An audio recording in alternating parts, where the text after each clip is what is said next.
Welcome to Ayurveda studies. Hope आप सभी लोग अच्छे होंगे। और आज हम स्टार्ट करेंगे रोग निदान की सीरीज का पार्ट 5। होप आप सभी को पार्ट 4 समझ आया होगा। तो चलिए स्टार्ट करते हैं। आज हम कंप्लीट करेंगे चैप्टर 17, 18, 19 एंड चैप्टर 20। ठीक है, तो स्टार्ट करते हैं विद चैप्टर 17 जिसका नेम है अष्ट निंदित। यहाँ से किस टाइप का क्वेश्चन आता है सबसे पहले हम ये देखेंगे। यहाँ से आता है एक 1 मार्क्स का एमसीक्यू एंड एक 5 मार्क्स का शॉर्ट क्वेश्चन। ठीक है, तो हमें इस चैप्टर को सिर्फ 5 मार्क्स के और एक 1 मार्क्स के हिसाब से पढ़ना है, बहुत ज्यादा डिटेल में नहीं पढ़ना है।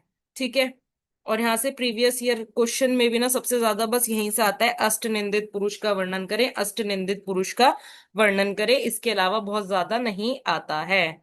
आचार्य चरक ने 8 प्रकार के निंदित पुरुष का वर्णन सूत्र स्थान में अध्याय 21 में किया है। ठीक है, जब आप चरक पढ़ेंगे ना, सूत्र स्थान मतलब आपने पढ़ा भी होगा, तो उसमें आप देखेंगे कि जो 21st चैप्टर है उसमें कहाँ अष्ट निंदित पुरुष का वर्णन किया गया है। ठीक है, तो इसके लिए बहुत सिंपल सा श्लोक है जो कि देखने में बहुत बड़ा है, पर लर्न करने में उतना ही इजी है। अगर आप ये लर्न कर लेंगे और 5 मार्क्स में लिख कर आएंगे तो आपको 5 मार्क्स देने से कोई भी नहीं रोकेगा। ठीक है, तो एक बार मैं आपको इजीली लर्न करा देती हूँ। ई खलु शरीरम अधिकृत्य अष्टो पुरुषा निंदिता भवन्ति तद्यथा अति दीर्घश्च अति ह्रस्व च अति लोमा च अलोमा च अति कृष्ण च अति गौरश्च अति स्थूलश्च और अति कृशश्चेति। तो आपको सिर्फ यही इतना याद करना है। इस श्लोक में ना देखने में ये लग रहा है, पर आपको सिर्फ इतना याद करना है। ई खलु शरीरम अधिकृत्य अष्टो पुरुषा निंदिता भवन्ति। ठीक है, और उसके बाद क्या है, सबके आगे अति और दीर्घश मतलब चा चा लगाना है सबके पीछे ना। ठीक है, तो ऐसे आपको ये श्लोक याद हो जाएगा, आप एक दो बार पढ़ेंगे तो बहुत इजीली लर्न हो जाएगा। तो हम देखते हैं जो अष्ट निंदित पुरुष हैं उसमें ऐसे कौन से 8 पुरुषों का वर्णन करा गया है जिसकी हम निंदा करते हैं। ठीक है, तो ये भी ना दो डिवाइडेड हैं। इनमें से 6 जो हैं वो सामाजिक दृष्टि से निंदित हैं, और जो 2 हैं वो क्या है, चिकित्सा की दृष्टि से निंदित हैं। तो सामाजिक दृष्टि से निंदित पुरुष देखते हैं सबसे पहले, अति दीर्घ। ठीक है, जो कि क्या होता है, बहुत ही लंबा, कोई बहुत ही ज्यादा लंबा पुरुष है। ठीक है, तो हम उसकी निंदा करते हैं ना। ठीक है, ऐसी अगर कोई बहुत छोटा है, ठीक है, जो क्या है, अति लोमा है, जिसके क्या है बहुत सारे लोम है, बहुत सारे बाल हैं शरीर पर। और ऐसे व्यक्ति जिनके शरीर पर बाल ही नहीं है वो भी निंदित हैं। अति कृष्ण व्यक्ति, हम निंदा करते हैं उनकी, कोई व्यक्ति है जो कि जिसकी पिगमेंटेशन क्या है, बहुत ज्यादा हाइपर है। जैसे हमने देखा है साउथ अफ्रीका के लोग होते हैं वो हाइपर पिगमेंटेड होते हैं, तो हम क्या करते हैं, निंदा करते हैं ऐसे पुरुषों की ना। और अति गौर है उन, वो भी क्या है, निंदित है। किसकी दृष्टि से, समाज की दृष्टि से। और हम देखेंगे चिकित्सा की दृष्टि से निंदित कौन कौन से होते हैं, अति स्थूल एंड अति कृश। अगर कोई व्यक्ति बहुत अति स्थूल है तो हम उसकी चिकित्सा इजीली नहीं कर सकते। ठीक है, और अगर कोई अति कृश है तो उसकी भी चिकित्सा नहीं कर सकते। उनकी चिकित्सा करने में क्या आती है, कॉम्प्लिकेशन आते हैं, उपद्रव उत्पन्न हो सकते हैं। ठीक है, तो इसके लिए मैंने एक बहुत छोटी सी ट्रिक बनाई है। ठीक है, और देखते हैं, होप आप सभी को इस ट्रिक से समझ आए। ठीक है, तो देखो सबसे पहले हम ट्रिक देखेंगे। दीर्घ ह्रस्व लिया कृष्ण गौर से कृष्णे। ठीक है, दीर्घ ह्रस्व लिया कृष्णा गौर से कृष्णे। ठीक है, कृष्ण ने क्या लिया है, कृष्णा गौर से दीर्घ ह्रस्व लिया है। तो सबसे पहले दीर्घ से हम क्या लिखेंगे, दीर्घ। ह्रस्व से हम लिख देंगे ह्रस्व। एंड ला, लिया के ला से हम लिखेंगे लोमा। और इधर भी क्या, लोमा लिख देंगे। बस इसमें क्या है, आ लगाना है कि यहाँ लिखेंगे हम कृष्ण एंड गौर। और यहाँ पे क्या है, सा से स्थूल आ जाएगा, और कृष से कृष। सबके आगे अति अति अति अति अति लगाना है बस। एक लोमा में ना एक के आगे आ लगा देना है, तो ऐसे आपको क्या हो जाएगा, ये अष्टनिंदित पुरुष लर्न हो जाएंगे। वैसे ये नॉर्मली भी लर्न हो जाते हैं, पर फिर भी मैंने आपको ट्रिक बता दी है कि अगर आप भूलते भी हो तो ऐसे ट्रिक से लर्न कर सकते हैं। यहाँ से 5 5 मार्क्स का ही क्वेश्चन आता है कि अष्टनिंदित पुरुष का वर्णन करें। और क्या देखने को मिल सकता है हमें, अष्टनिंदित पुरुष में ना स्थूल और अतिकृष्ण बहुत ज्यादा इंपॉर्टेंट है। कई बार ये क्वेश्चन आ जाता है कि इनके कारण और जो लक्षण है ना उसमें अंतर स्पष्ट करें या फिर बताएं। या फिर आता है अति स्थूल स्थूल और अतिकृष्ण में अंतर स्पष्ट करें। तो उसके लिए आपको क्या करना है, ये टेबल लर्न करनी कर लेनी है, तो आपके दोनों क्वेश्चन यहाँ से लग जाएंगे। ठीक है, आप दोनों क्वेश्चन को अटेम्प्ट कर सकते हैं। तो सबसे पहले हम देखेंगे अति स्थूल के कारण।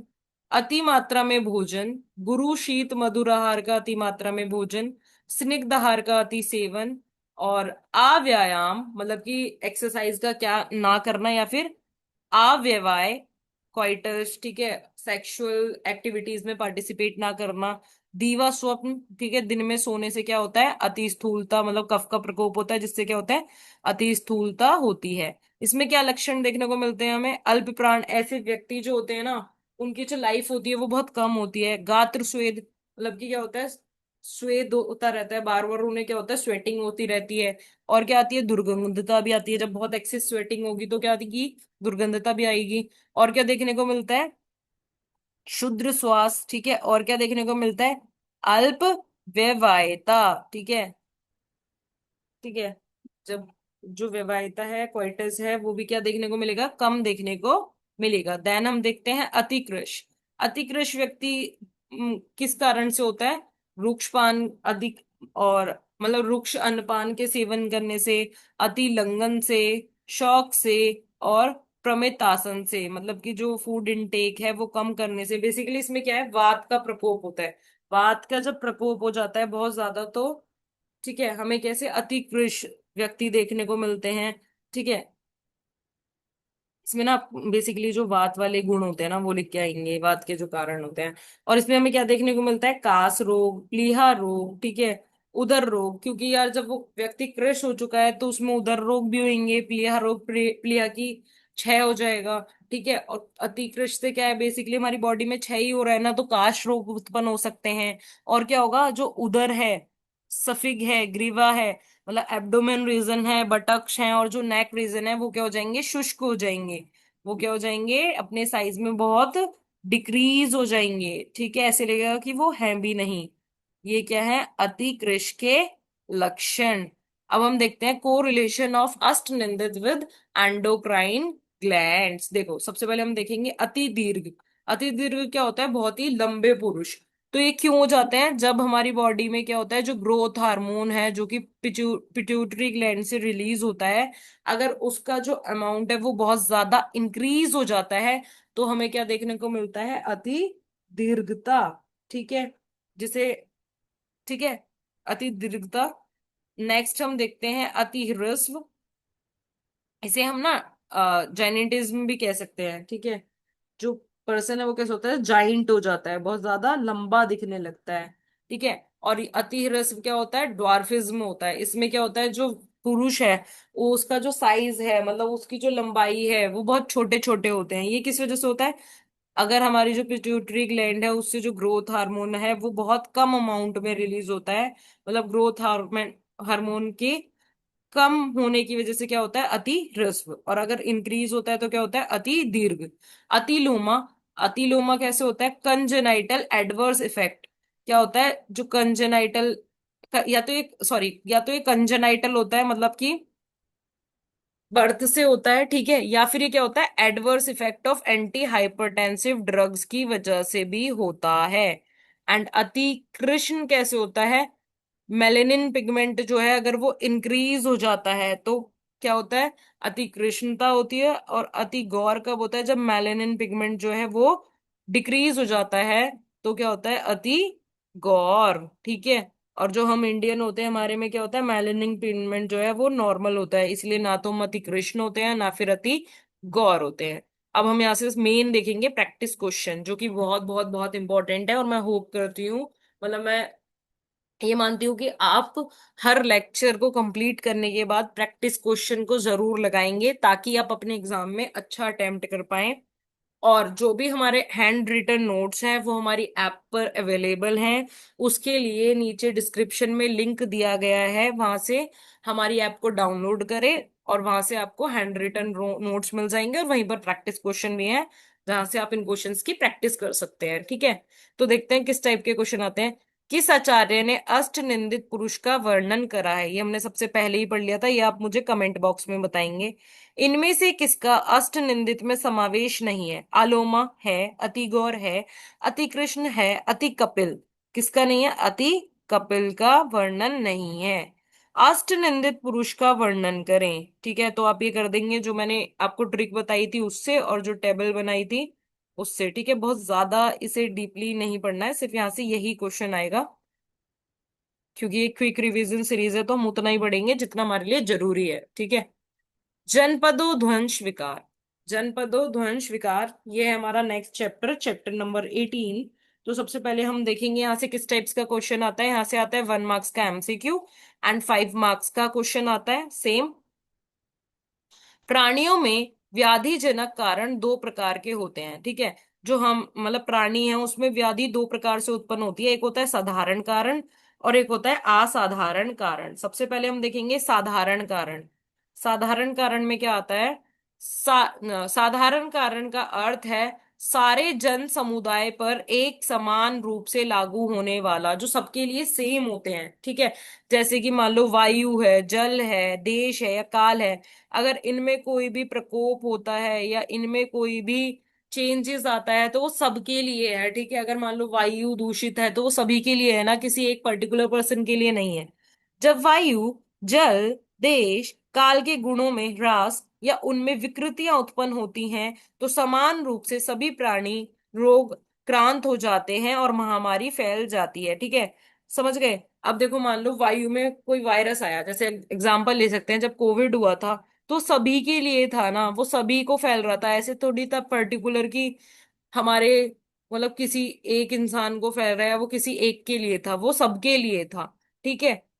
जो जनपदों का उद्वंश कर देती है, मतलब ऐसी व्याधि व्याधि हो जाती है जब वो सभी के लिए होती हैं कि जो जनपद मतलब देशों का क्या कर देती है, नाश कर देती है, और इसी को हम क्या बोलते हैं? जनपदो ध्वंस। मतलब कि ऐसी बीमारियां जो पूरे जन समुदाय का नाश करती हैं, उसे हम क्या बोलते हैं? उसे हम जनपदो ध्वंस कहते हैं, ठीक है। अभी हमने देखा साधारण कारण, अब हम देखेंगे असाधारण कारण। असाधारण कारण का अर्थ है किसी एक व्यक्ति पर लागू होने वाला, जैसे प्रत्येक पुरुष जब वातादि दोषों को कुपित करने वाले आहार विहार का सेवन करता है तो वह व्यक्तिगत रूप से रोगग्रस्त होता है।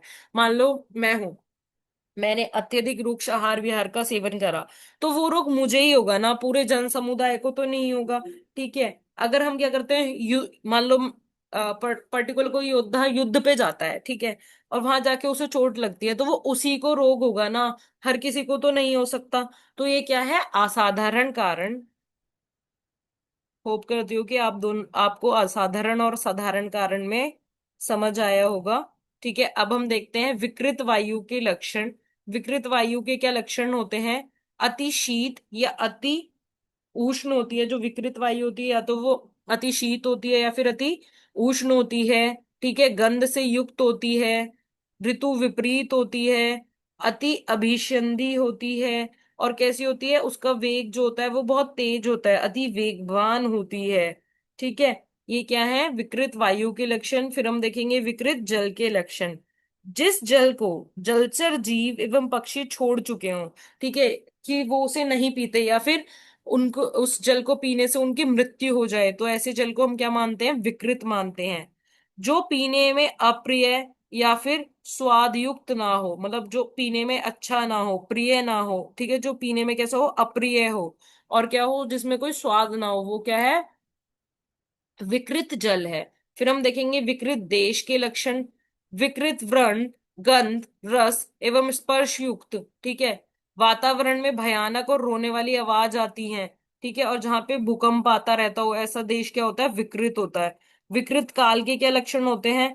ऋतु के स्वाभाविक गुणों के विपरीत गुण युक्त होना, ठीक है। ये क्या है? विकृत काल के लक्षण। मतलब कि मान लो वर्षा ऋतु है, उसमें वर्षा होती है, हमने देखा है ना, पर वर्षा ना होके क्या है? ग्रीष्म बहुत ज्यादा उष्ण है, या फिर शीत, शरद ऋतु है पर उसमें शीतता की जगह क्या है? उष्णता, ठीक है। शरद ऋतु का गुण क्या है? शीतता, पर वहां पे क्या हो रही है? उष्णता हो रही है, गर्मी है, तो ये क्या है?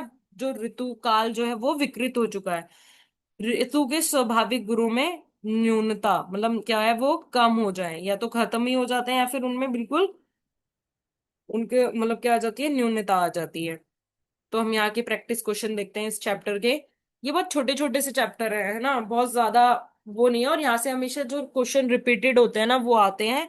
इसलिए आपको ये बहुत अच्छे से, मतलब जितना मैं पढ़ा रही हूँ आपको यही बार बार रिवाइज करना है, बहुत ज्यादा एक्स्ट्रा नहीं पढ़ना है। जनपदोध्वंस का मूल कारण क्या है? दोष, प्रज्ञा अपराध, धातु या फिर युद्ध? क्या है? प्रज्ञा अपराध। विकृत वायु के निम्न लक्षण नहीं है। क्या नहीं है? अति वेगवान, अति गंध युक्त, क्लेद बहुल और अति परुष। ठीक है, इसका आंसर आप कमेंट बॉक्स में बताएंगे ताकि मैं पता चले कि आपको समझ आ भी रहा है या फिर नहीं। व्याधियों के साधारण तथा असाधारण कारणों का वर्णन करें, 5 मार्क्स में इजी आप कर लेंगे। विकृत वायु तथा देश के लक्षण, ये भी आप कर लेंगे। ठीक है, अभी हमने पढ़ा है, ये बहुत इजी है। अब हम नेक्स्ट देखते हैं, अध्याय 19। ठीक है, जिसका नाम क्या है? निदान अर्थक व्याधि एवं व्याधि शंकर। हमें यहाँ पे यही पढ़ना है। तो सबसे पहले हम देखते हैं यहाँ से किस टाइप का क्वेश्चन आता है। यहाँ से भी एक 1 मार्क्स का एमसीक्यू आता है और 5 मार्क्स का शॉर्ट क्वेश्चन आता है। इसलिए इन चैप्टर को हम जल्दी जल्दी पढ़ेंगे, मतलब इन पे बहुत ज्यादा हमें डीप में नहीं जाना है, बहुत ज्यादा टाइम वेस्ट नहीं करना है। परिभाषा देखते हैं सबसे पहले। कुछ रोग निदान का रूप लेकर अन्य रोग को उत्पन्न करते हैं। इस प्रकार के रोग क्या कहलाते हैं? निदान अर्थकर रोग कहलाते हैं। जैसे कि देखो, ज्वर के संताप से क्या होता है? रक्त पित्त की उत्पत्ति होती है, और फिर जो रक्त पित्त है उससे क्या होती है? राजयक्ष्मा की उत्पत्ति होती है। तो हमने क्या देखा कि ज्वर जो है वो किसका निदान बन गया? रक्त पित्त का। एंड फिर रक्त पित्त और ज्वर किसका निदान बन गए? राजयक्ष्मा का। तो ये क्या है? निदानार्थ कर रोग। जैसे मान लो दिवस स्वप्न से क्या हो गया? प्रतिशाय हुआ। ठीक है, और प्रतिशाय से क्या हुआ? काश हुआ। तो काश का निदान क्या बन गया? प्रतिशाय। और काश से फिर क्या हो जाता है हमें? क्षय हो जाता है। तो ये क्या है? ये क्या है? रोग जो है खुद ही निदान का रूप ले रहे हैं, इसलिए इन्हें हमें क्या बोलते हैं? निदान अर्थ कर रोग। ठीक है, अब हम इसके टाइप्स देखेंगे। निदान अर्थकर रोग जो होते हैं 2 टाइप के होते हैं, एक अर्थकारी और उभय अर्थकारी। कुछ रोग कुछ रोग रोग को उत्पन्न कर स्वयं शांत हो जाते हैं, ऐसे एक अर्थकारी कहते हैं। ठीक है, ऐसे रोग जो क्या करते हैं? दूसरी व्याधि को उत्पन्न करके ना खुद शांत हो जाते हैं, तो हम उसे क्या बोलते हैं? एक अर्थकारी। जैसे मान लो पांडु है। ठीक है, पांडु में हम क्या करते हैं? पांडु के निदान का अति सेवन करते हैं, तो वो क्या करता है? कामला का रूप ले लेता है और खुद क्या हो जाता है? शांत हो जाता है। ठीक उसी प्रकार गृहिणी है, वो अतिसार है। अतिसार जब गृहिणी रोग का रूप ले लेता है तो क्या हो जाता है? वो खुद शांत हो जाता है और गृहिणी रोग उत्पन्न हो जाता है। इस प्रकार के रोग को हम क्या बोलते हैं? एक अर्थकारी। अब हम देखेंगे उभय अर्थकारी। इसके विपरीत कुछ रोग अन्य रोग को उत्पन्न कर शांत नहीं होते तथा दोनों रोग साथ में बने रहते हैं। मतलब कि क्या करते हैं?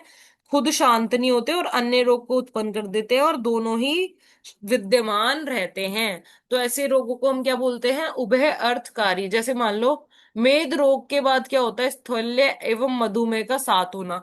ठीक है, मधुमेह और स्थौल्य की वजह से ही मेद रोग हुए हैं, और वो क्या होते हैं? फिर शांत नहीं होते। अश्मरी से मूत्रकृच हुआ है और बाद में क्या होता है? अश्मरी भी बना रहता है और मूत्रकृच भी बना रहता है। इसे हम क्या बोलते हैं? उभय अर्थकारी रोग। ठीक है, नेक्स्ट इज व्याधि शंकर। ठीक है, इस चैप्टर में हमें बस यही 2 टॉपिक्स पढ़ने थे। व्याधि शंकर क्या होता है अब देखते हैं। दो या दो से अधिक व्याधियों का एक साथ मिलना व्याधि संकर कहलाता है। ठीक है, जब दो व्याधि एक साथ मिल जाती है तो हम उसे व्याधि संकर कहते हैं, या फिर दो से अधिक व्याधियां भी एक साथ मिल सकती हैं। इस प्रकार की अवस्था में चिकित्सा करना अत्यंत दुष्कर होता है, मतलब कि बहुत ही मुश्किल होता है, क्योंकि हमें समझ ही नहीं आता कि हम किस व्याधि की चिकित्सा करें, है ना? कि मतलब 2 व्याधि हैं तो हम किसकी चिकित्सा करें? कंफ्यूज, मतलब बहुत डिसीजन लेना मुश्किल हो जाता है ना, तो इसलिए क्या है, इसकी चिकित्सा करना भी मुश्किल है। परंतु आचार्य चरक ने क्या बताया? आचार्य चरक ने कहा है वह चिकित्सा जो रोग को शांत करे परंतु दूसरे अन्य रोग को कुपित ना करे। ठीक है, तो हमें क्या करनी चाहिए? परिशुद्ध चिकित्सा करनी चाहिए ऐसे में। कि वो क्या है, मान लो दो दो दोषों से व्याधि हुई है, तो क्या करे? एक उसमें से ये ना शांत कर दे और किसी दूसरी व्याधि को उत्पन्न ना करे। जैसे मान लो ज्वर, रक्त पित्त और राज्यक्षमा एक साथ होते हैं, ठीक है। तो ये क्या है, व्याधि संकर है। प्रतिछाया, काश और ज्वर का एक साथ होना क्या है, व्याधि संकर है। तो इसमें हम क्या करते हैं, एक रोग को शांत करते हैं, ऐसे शांत करते हैं कि वो दोबारा से कुपित ना हो, ठीक है। यहाँ पे हम देखते हैं प्रैक्टिस क्वेश्चन, किस टाइप के क्वेश्चन आते हैं यहाँ पे एग्जाम में। निदान अर्थ रोग शब्द का उपयोग होता है, किसके लिए होता है, सन्निकृष्ट हेतु के लिए, निदान पंचक के लिए, संप्राप्ति के लिए, या फिर एक व्याधि से दूसरी व्याधि को उत्पन्न करे, उसे हम क्या बोलते हैं, निदान अर्थ कर रोग। D option.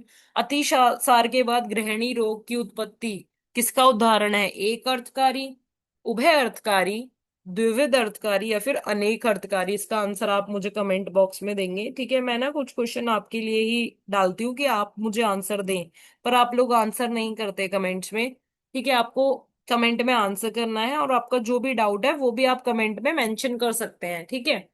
दो या दो से अधिक व्याधियों का एक साथ मिलना कहलाता है हेतु संकर, लिंग संकर, उभय अर्थकारी और व्याधि संकर। तो क्या कहलाता है, व्याधि संकर।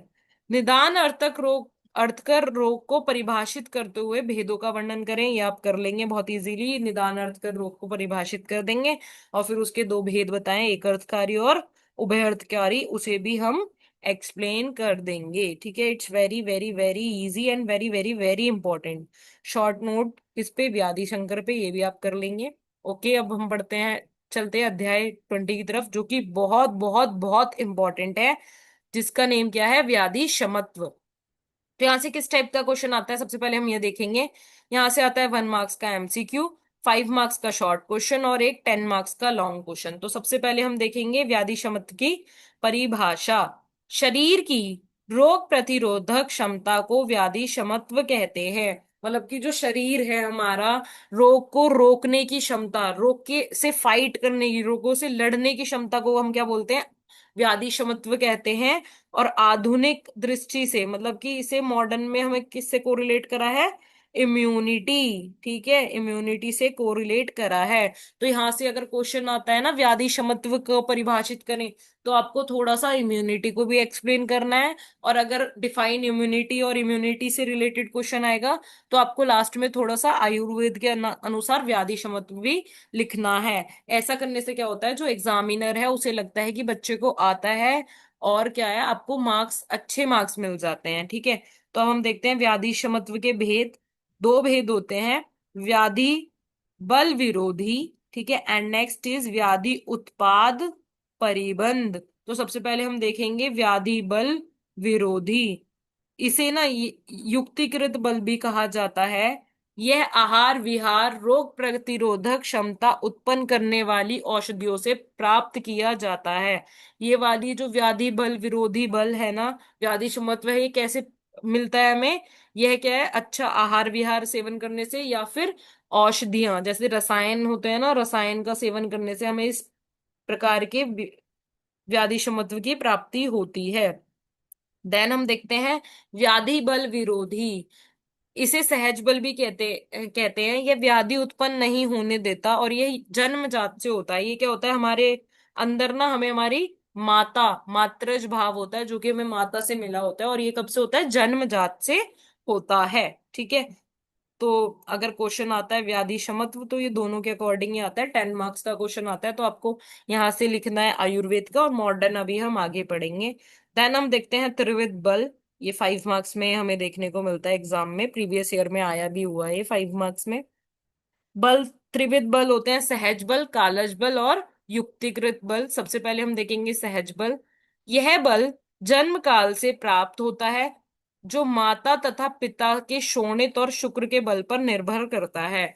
जो सहज बल है ना, वो माता और पिता के शुक्र और शोणित से हमें मिलता है, ठीक है, और उन्हीं के बल पर निर्भर करता है। अगर शुक्र और शोणित क्या है, बलवान होंगे, तो जो सहज बल है वो भी क्या होगा, बलवान होगा, अच्छा होगा, ठीक है। कालज बल, कालज बल ऋतु विभाग और व्यय विभाग से उत्पन्न होता है। देखो, जैसे मान लो अगर कुछ देश हैं वहां पे सारी ऋतु साधारण है, मतलब सब कुछ ठीक है, विकृति नहीं है, तो वहां के जो व्यक्ति हैं उनका बल भी कैसा होगा, अच्छा होगा, बलवान होंगे। ठीक उसी प्रकार व्यय, व्यय विभाग से मतलब जो वृद्ध होते हैं, आपने देखा है जैसे युवा है उसका बल अच्छा होता है, ठीक है। देन धीरे धीरे धीरे धीरे धीरे धीरे बल का क्षय होता है, ठीक है। जो वृद्ध अवस्था है उसमें बल क्या होता है, ज्यादा नहीं होता, तो ये क्या है, कालज बल, ठीक है। युक्तिकृत बल क्या होता है, जिसमें हम पोषण युक्त आहार विहार का सेवन करते हैं, रसायन का सेवन करते हैं, तो ये क्या है, हमें युक्ति से प्राप्त होता है ये बल ना, ठीक है। अच्छा खान पान ले रहे हैं तो उसमें हम, यही है ना, युक्ति लगा रहे हैं, उससे जो बल प्राप्त होता है उसे हम युक्तिकृत बल कहते हैं। व्याधि विघात भाव, शरीर में अल्प व्याधि क्षमत्व निम्न भावों से होता है। मतलब कि जो है इम्यूनिटी जो है हमारी, व्याधि क्षमत्व जो है, रोगों की प्रतिरोधक क्षमता जो है वो कम किस भाव से होती है, देश, ठीक है। अगर मान लो देश विकृत है तो व्याधि क्षमत्व भी क्या होगा, कम होगा, ठीक है। बल जो होगा वो अल्प होगा। सेम हमने काल भी पढ़ा था, संयोग, वीर्य, प्रमाण एवं अतियोग, ठीक है। यहाँ से अभी हमें क्वेश्चन वैसे देखने के लिए मिला नहीं है, पर आएगा तो आप सिर्फ इतना लिखेंगे, ठीक है। नेक्स्ट इज बल वृद्धि कर भाव, शरीर वृद्धि कर भाव, it's very very very important. वे सभी भाव जो शरीर में बल की वृद्धि करते हैं और शरीर को रोगों से मुक्त करते हैं, उन्हें हम क्या बोलते हैं, शरीर बल वृद्धि कर भाव और शरीर वृद्धि कर भाव। आचार्य चरक ने निम्न बल शरीर वृद्धि कर भावों का वर्णन करा है, ठीक है। क्या करा है कि अगर कोई व्यक्ति है, अगर उसका जन्म कहाँ हुआ है, बलवान देश में जन्म हुआ है, तो वैसे उसके में क्या होगी, बल की वृद्धि होगी। बीज एवं क्षेत्र की गुण संपन्नता बल वृद्धि होती है, ठीक है। अगर मान लो बीज, बीज मतलब जो शुक्र और शोणित है, और क्षेत्र मतलब जो माता है, मतलब जो फीमेल है उसका जो यूट्रस है, ठीक है, वो भी क्या है, सर्व गुण संपन्न है, तो बल की क्या होगी, वृद्धि होगी। अगर व्यक्ति जो है वो सत्व संपन्न है, उसका जो सत्व है, ठीक है, वो अच्छा है, तो उसके क्या है, उसके बल की क्या होगी, वृद्धि होगी। और जो क्या है, व्यायाम अभ्यासी है, जो नित्य व्यायाम करता है, उसका बल कैसा होगा, अच्छा होगा। और जो युवा अवस्था वाले होंगे उनके भी बल की क्या होगी, वो बल और शरीर की वृद्धि होगी, ठीक है। बहुत सिंपल हैं ये चैप्टर्स ना, और बहुत इजी हैं। साथ में एवं साथ में पढ़ेंगे परिभाषा। जो शरीर के लिए हितकर होता है उसे हम साथ में कहते हैं। जिस औषध आहार और विहार के सेवन से मनुष्य को सुख का अनुभव होता है उसे हम क्या बोलते हैं, साथ में बोलते हैं। और ठीक इसके विपरीत, जो शरीर के लिए अहितकर होता है और जिसके सेवन से मनुष्य को दुख का अनुबंध होता है उसे हम बोलते हैं असात में, ठीक है। तो यहाँ से ये क्वेश्चन आ सकता है कि सातवें को और असातवें को परिभाषित कीजिए और सातवें के भेद का वर्णन करें, ठीक है। तो ये 5 मार्क्स में ही देखने को मिलेगा। तो सातवें के कितने भेद होते हैं, 7 भेद होते हैं। देश सातवें, काल सातवें, जाति सातवें, ऋतु सातवें, व्यायाम सातवें, रोग सातवें, जल सातवें और दिवचयन सातवें, ठीक है। यहाँ से सिर्फ हमें इतना ही पढ़ना है यहाँ पे। देन हम देखते हैं साथ में in relation with health and disease. ये क्वेश्चन अभी तक आया नहीं है पर इस बार आपके एग्जाम में आ सकता है क्योंकि ये एक नया टॉपिक है। तो देखते हैं हम सबसे पहले साथ में विद हेल्थ, मतलब साथ में और हेल्थ का रिलेशन देखेंगे। प्रमोट्स बैलेंस, साथ में help to maintain balance in the body's doshas tissues organ leading to optimal health. जो साथ में है वो हेल्प करता है, बॉडी में मेंटेन करता है, बैलेंस को मेंटेन करता है, ठीक है। किसमें, दोष में, टिश्यूज में और ऑर्गन में। तो ये क्या हो गया, साथ में और दो हेल्थ का रिलेशन। इन्हांस करता है डाइजेशन का, साथ में food improve digestion and nutrition absorption. जब हम साथ में आहार का सेवन करेंगे, अन्न का सेवन करेंगे, तो वो क्या करेगा, डाइजेशन को इम्प्रूव करेगा और उसका एब्जॉर्प्शन भी क्या होगा, जल्दी होगा, जिसकी वजह से क्या है, जो व्यक्ति है वो स्वस्थ रहेगा। सपोर्ट्स वेलबींग, मतलब क्या होता है, जब वैन साथ में is followed it's lead to a sense of comfort and overall wellbeing. जब हम अच्छा खाते हैं तो क्या है, सब वो हमारे शरीर पर दिखता है ना, जब हम कुछ अच्छा खाएंगे, साथ में खाएंगे, तो वो क्या है, वो हमें क्या कहेगा, comfort, sense of comfort provide करता है और ओवरऑल वेलबींग भी हमारा अच्छा होता है। देन हम देखते हैं साथ में डिजीज। नेग्लेक्टिंग साथ में एंड कंज्यूमिंग असाथ में can disturb the body's natural balance and lead to various disease. मतलब साथ में को इग्नोर करना, नेग्लेक्ट करना, और क्या, असाथ में भोजन, ठीक है, साथ में आहार विहार का सेवन करना क्या कर सकता है, हमारी बॉडी के नेचुरल बैलेंस को इम्बैलेंस कर सकता है और क्या कर सकता है, बहुत सारी डिजीज को, व्याधियों को उत्पन्न कर सकता है। नेक्स्ट इज ओज। It's very very very important topic, आपने ये क्रिया शारीर में भी पढ़ा है ओज। सबसे पहले हम देखते हैं ओज की परिभाषा।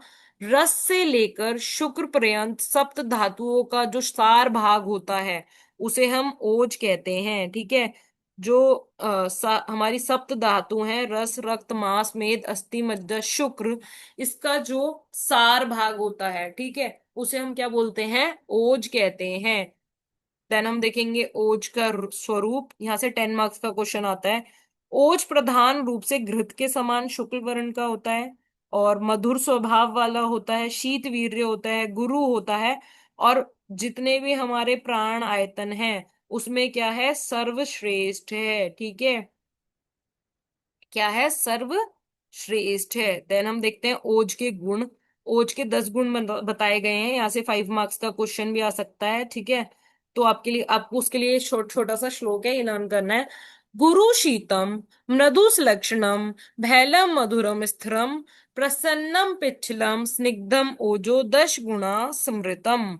ओज के 10 गुण हैं, गुरु, शीत, मृदु, सुलक्षण, भैल, मधुर, स्थिर, प्रश्न, पिछिल और स्निग्ध। ठीक है, ये क्या है, ओज के 10 गुण हैं। ये ना आपसे वाइवा में भी पूछ लेते हैं, मेरे से मेरे वाइवा में यही पूछा गया था कि ओज के 10 गुण बताइए। ठीक है, ओज के प्रकार होते हैं द्विविध एवं चतुर्विध। बेसिकली हमें क्या पढ़ना है, द्विविध ओज ही पढ़ना है।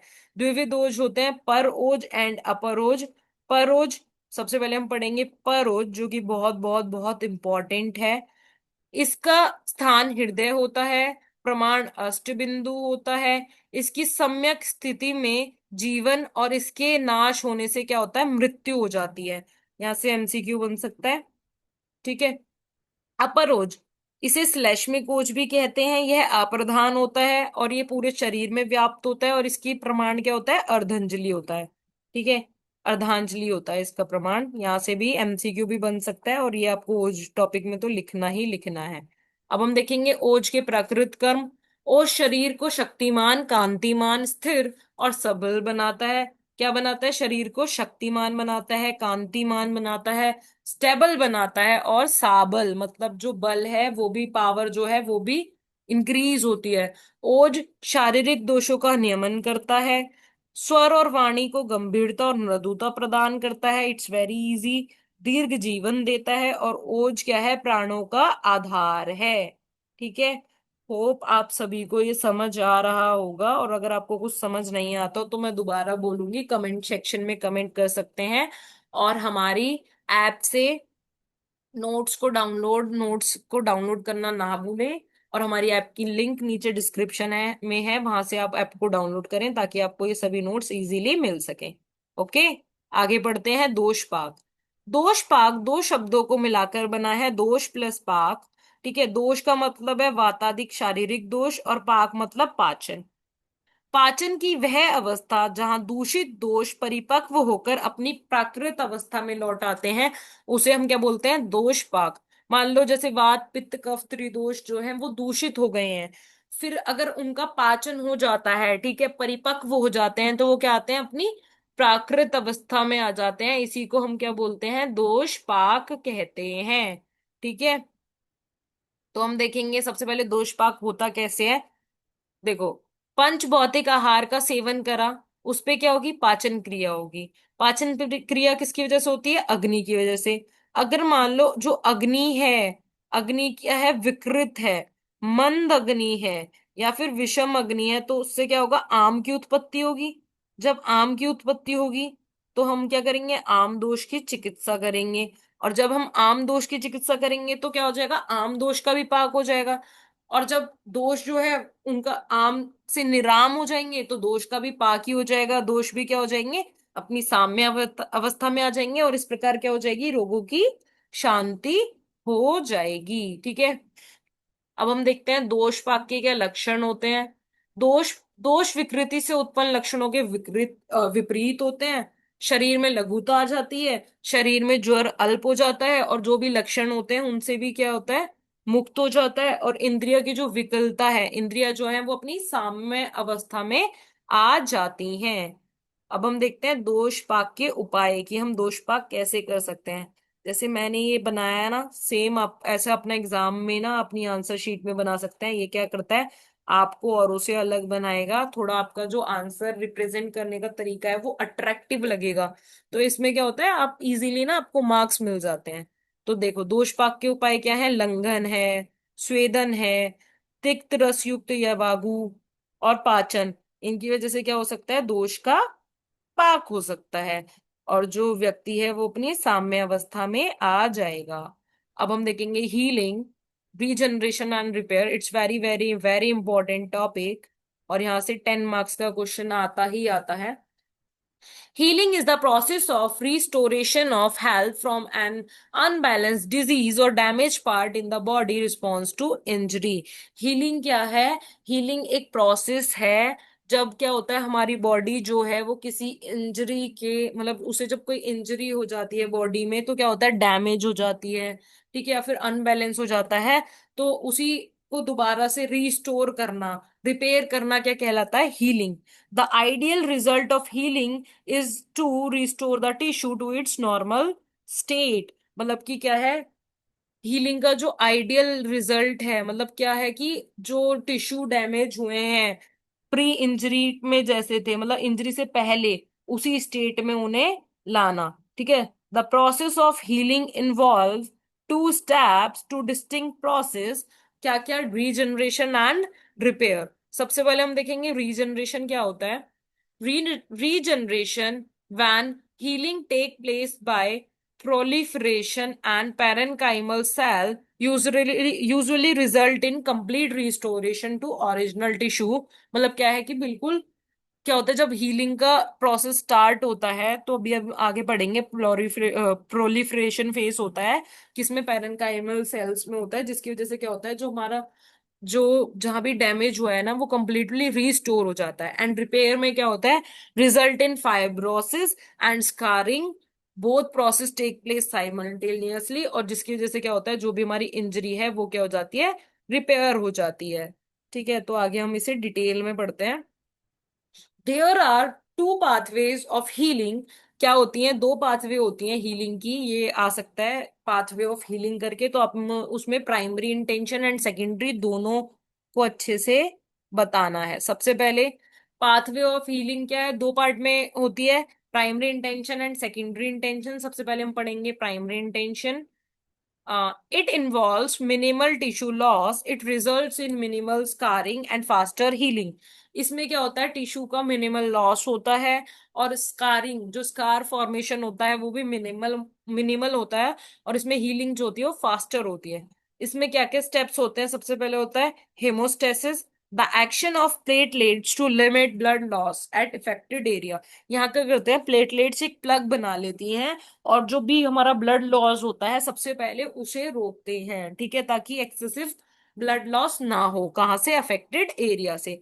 देन होता है inflammation, act to remove cell debris and pathogen present. Inflammation का क्या काम होता है, जो सेल डेब्रीज हैं, ठीक है, जो भी डैमेज सेल हैं, ठीक है, और जो भी यूजफुल पार्ट नहीं है, ठीक है, उसको क्या है, बाहर निकालना, और जो भी पैथोजेंस हैं उन्हें क्या करना, आउट करना।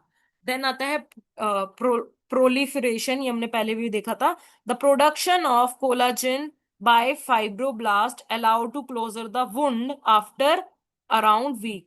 ये एक प्रोसेस है प्रोलिफरेशन। इसमें क्या होता है, कोलाजन प्रोड्यूस होता है, ठीक है, किससे, फाइब्रोब्लास्ट की हेल्प से, जो क्या करता है, वुंड को अलाउ करता है, किस लिए, क्लोज होने के लिए। और ये कब होता है, ये इंजरी के 1 वीक के बाद होता है, और 3rd to 4th day start हो जाता है। Then remodelling, the initial the initial scar tissue gradually matures. जो इनिशियल स्कार टिश्यू है ना, स्कार टिश्यू जो होते हैं वो ग्रेजुअली मैच्योर हो जाते हैं, और क्या बन जाते हैं, लेस नोटिसेबल। मतलब जो पहले बहुत ज्यादा नोटिस हो रहे थे, स्कार की फॉर्मेशन से क्या हो जाता है, वो लेस नोटिसेबल हो जाते हैं। ठीक है, तो आपको क्या लिखना है, इनिशियल जो फर्स्ट प्राइमरी इंटेंशन है उसमें ये 4 स्टेप आएंगे। ठीक है, सबको थोड़ा थोड़ा लिखना है। हीलिंग बाय सेकेंडरी इंटेंशन, इसमें क्या आता है, हिमोस्टेसिस आता है। A large fibrin mass forms which फिल्स the wound, इसमें क्या होता है, जो फाइब्रिन मास होते हैं ना, उसका ना एक मैश हो जाते हैं वो, पता है, ऐसे ऐसे ऐसे ऐसे, देखो मैं आपको दिखाती हूँ। ये ना जहां भी वुंड होता है ना, वहां पे ऐसे मैश हो जाते हैं, और क्या करते हैं, वुंड को ना फिल कर देते हैं, ठीक है। देन आता है inflammation, similar to primary intention but more pronounced, मतलब सेम होती है, सेल डिब्रीज को और जो भी पैथोजेंस है उनको बाहर निकालती है, लेकिन ये क्या होती है, मोर प्रोनाउंस्ड होती है। देन इसमें ना मोस्ट इम्पॉर्टेंट जो स्टेप है वो है ग्रेन्युलेशन, जो कि प्राइमरी इंटेंशन में नहीं होता।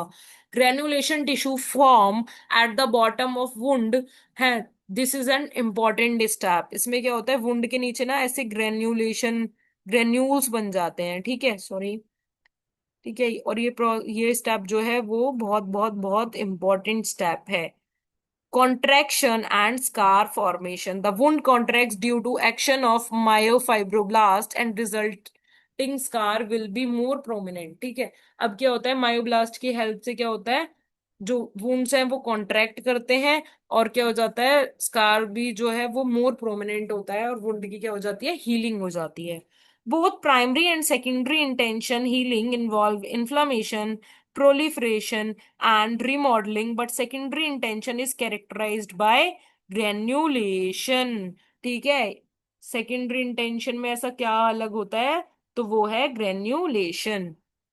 होप आप सभी को समझ आ रहा होगा, ठीक है।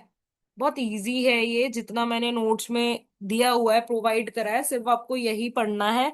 और अगर क्वेश्चन आता है, अगर आप इतना भी लिख कर आएंगे तो आपको बहुत अच्छे मार्क्स मिल जाएंगे। Then next is immunity.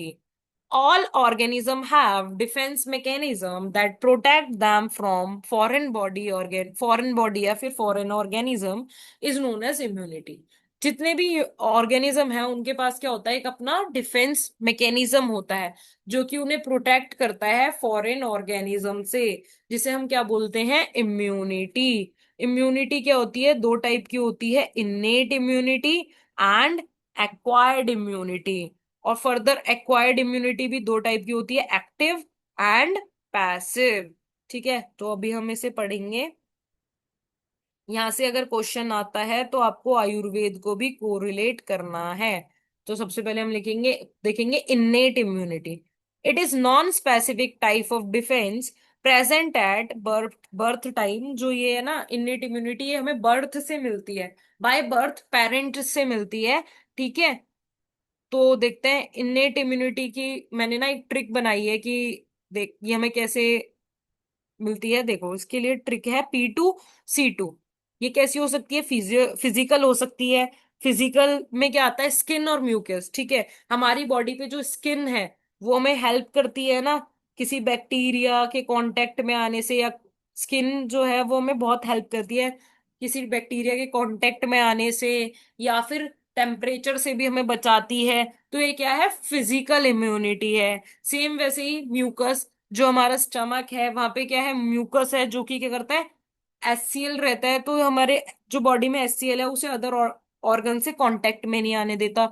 Same ऐसे ही फिजियोलॉजिकल, फिजियोलॉजिकल इम्यूनिटी में क्या क्या आता है, यहाँ पे ना आपको सारे जो भी सिक्रीशंस होती है ना वो लिखेंगे। जैसे मान लो एचसीएल, स्टमक में एचसीएल होता है, माउथ में सलाइवा, यूरिन और जो टीयर्स हैं, ये सारे हमारे क्या है, फिजियोलॉजिकल इम्यूनिटी है, फिजियोलॉजिकल बैरियर्स हैं, ठीक है, जो कि क्या करते हैं, डिजीज को होने से रोकते हैं। स्किन और म्यूकस क्या है, फिजिकल बैरियर है जो डिजीज को होने से रोकते हैं, और ये फिजियोलॉजिकल है। देन हम देखते हैं सेलुलर, इसमें हमारे जो भी डब्ल्यूबीसी होते हैं, जो डब्ल्यूबीसी होते हैं वो सारे आ जाएंगे, डब्ल्यूबीसी के टाइप्स, न्यूट्रोफिल्स, मोनोसाइट्स और मैक्रोफेजेस और नेचुरल किलर सेल। ये क्या करते हैं, ये हमारी बॉडी को हेल्प करते हैं किसी भी फॉरेन बॉडी से फाइट करने में, ठीक है। तो ये क्या है, हमारी बॉडी की इन्नेट इम्यूनिटी है, ठीक है, जो कि क्या होती है, बाय बर्थ होती है।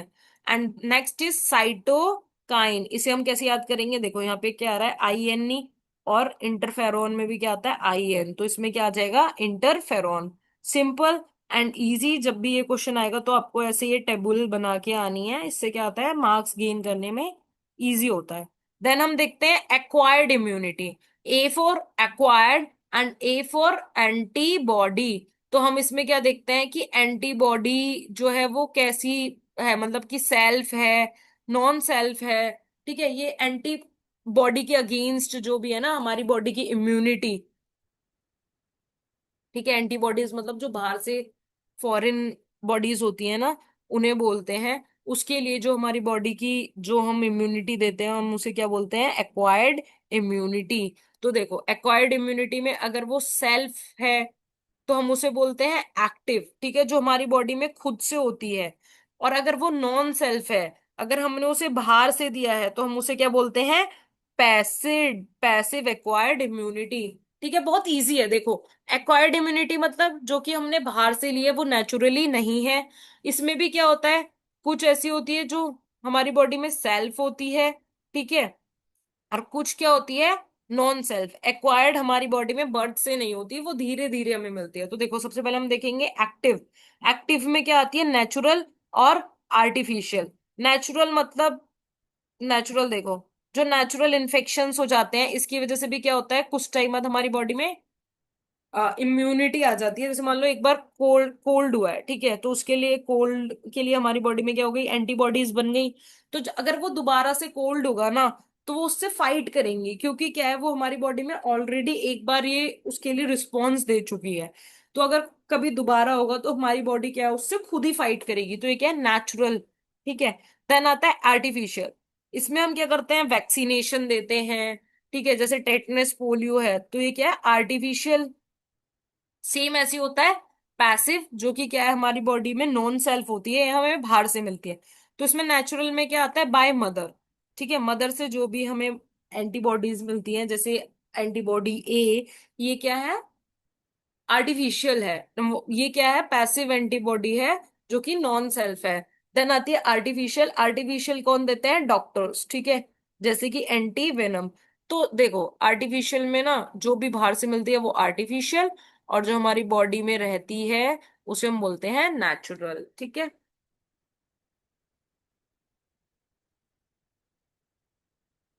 होप आप सभी को समझ आएगा। ये थोड़ा ना इसमें ना कंफ्यूज रहते हैं, बार बार जब इसे पढ़ेंगे ना तो आपको ये बहुत अच्छे से समझ आ जाएगा। अब हम यहाँ के प्रैक्टिस क्वेश्चन देखते हैं। परोज प्रमाण, जिसमें परोज का क्या प्रमाण है बताओ, अष्टबिंदु, षड्बिंदु, अर्धवंजली एवं बिंदु। तो क्या है, आप बताएंगे इसे। ठीक है, वैसे क्या है, अष्टबिंदु।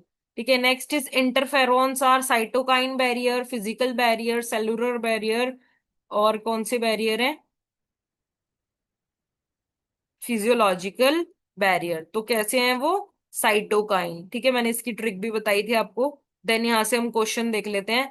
त्रिविध बल का वर्णन करें, तो इसमें जो हमने पढ़ा था, ठीक है, सेम आपको वही टेबल बनानी है। सातवें की परिभाषा और भेद, रिलेशन ऑफ सातवें with health and disease, very very very important. व्याधि क्षमत्व की परिभाषा, भेद तथा बल शरीर वृद्धि कर भाव। ठीक है, ये आप कर लेंगे। ओज की परिभाषा, प्रकार, ओज के गुण तथा प्राकृत कम। It's very very very very important and very very very easy. मतलब हम पढ़ चुके हैं तो अब हमें इजी लगेगा ना। दोष पाक का विस्तार से वर्णन आप कर लेंगे। हीलिंग एंड रिपेयर, इसमें सेम जो मैंने आपको कंटेंट दे रखा है वही आपको लर्न करना है, इसके अलावा कुछ भी नहीं। And define immunity and it's classification, तो आप इसमें डिफाइन भी कर लेंगे। और क्लासिफिकेशन के लिए जो ये वाला चार्ट है ना, ये, ठीक है, और ये वाला चार्ट, ठीक है, ये जो और ये वाला, ये जो भी तीन डायग्राम है ना, फ्लो डायग्राम, इसको तो आपको बिल्कुल लर्न कर लेना है। अगर आप ये भी बना के आते हैं ना, तो आपको मान लो 10 मार्क्स का क्वेश्चन है तो आपको 7 या 8 मार्क्स तो एग्जामिनर आराम से दे देगा। ठीक है, तो हमारा पार्ट 5 कंप्लीट हो जाता है। ठीक है, मैं होप करती हूँ कि आप ये अच्छे से पढ़ेंगे, और आपको अगर कुछ समझ नहीं आता है तो बार बार आप हमारी वीडियो को देखेंगे, और हमारे नोट्स को डाउनलोड करना ना भूलें।